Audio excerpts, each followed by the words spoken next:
Welcome to DRM News Daily Top Stories session. Let's begin. 1. Republican House Speaker Mike Johnson reassured the public on Friday that Congress would prevent a government shutdown, with the House of Representatives passing a bill by a 366-34 vote to extend government funding beyond the midnight deadline. The bill now moves to the Senate before reaching President Joe Biden's desk. This action follows the rejection of a bipartisan plan that would have maintained funding levels and provided additional disaster aid, which was opposed by President-elect Donald Trump and advisor Elon Musk. Trump's demand to lift the nation's debt ceiling led to the plan's failure in the House. Johnson emphasized that the new package would aid disaster victims, support farmers, and ensure continued pay for federal workers. Without this legislation, critical services, from law enforcement to national parks, would face disruptions, and millions of federal employees could go unpaid. The U.S. travel industry also warned of a potential $1 billion per week loss if the shutdown occurs, which could severely affect holiday travel.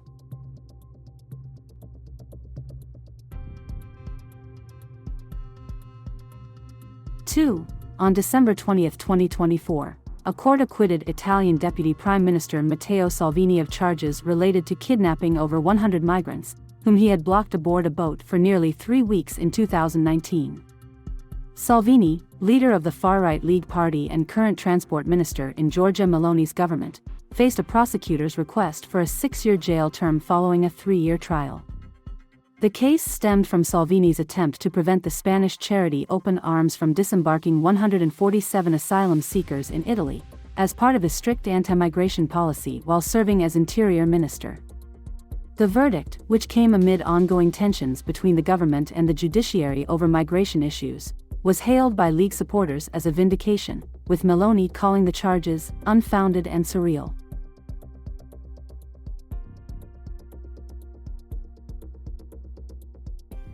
3. Canadian Prime Minister Justin Trudeau is on the brink of losing power early next year, as New Democratic Party (NDP) leader Jagmeet Singh, a key ally, announced plans to present a formal motion of no confidence in January 2025. If the motion is supported by all opposition parties, Trudeau's minority government will collapse, triggering an election after over 9 years in power.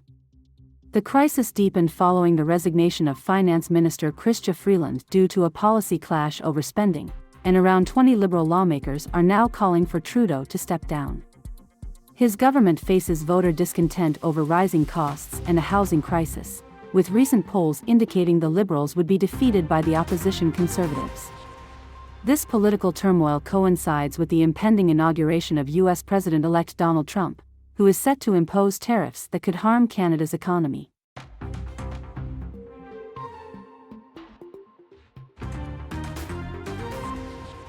Four. A child is among the dead after a driver rammed into a crowd at a Christmas market in Magdeburg, Germany, on Friday, injuring dozens of people. The suspected attacker, a doctor from Saudi Arabia, was arrested by police and is believed to have acted alone. German Chancellor Olaf Scholz expressed his condolences, stating his thoughts were with the victims and their families.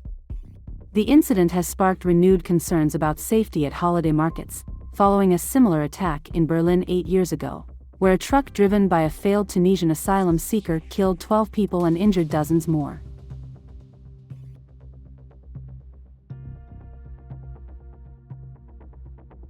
Five. North Korean weightlifters who earned 9 gold, 5 silver, and 2 bronze medals at the 2024 International Weightlifting Federation (IWF) World Championships in Bahrain returned home on Thursday, December 19, state media reported.